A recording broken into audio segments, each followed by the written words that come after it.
去年北门区罗德高的区英林为故乡所提案的企鹅啊产业、食鱼教育以及结合婚友啊文化计划为例，就成功互民众认识大北门区的渔村，进一步改善当地生活。另外，东山县溪社区王良根所提案的东山食农教育，嘛用力社区的新住民文化，成功和大小朋友亲近。所以今年农业局更扩大向农业部争取经费来遴选计划，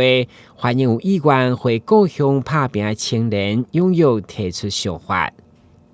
今年咱个扩大甲农业部来争取，我想今年经费较增加，咱嘛希望讲至少辅导15岁以上的少年家吼，当然增加有一个较好的发展。安尼咱嘛有较侪少年人愿意当来故乡。我想农业这个物件，像咱今日伫现场遮，大家看到台南四百档，其实农业是咱大家三顿上较要紧一个挖掘的物件吼，咱希望更较侪少年家，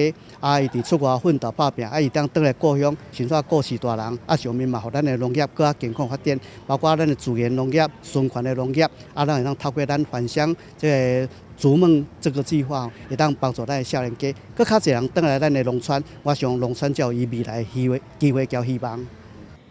该证件预计到7月22号截止，欢迎年满18岁到45岁台南青年踊跃投件，将改善农村的想法形成议题，进入农村来实现梦想。而且只要计划可行，遴选伫15件以内，拢有10万块的补助。台南新闻军职何乔邦采访报道。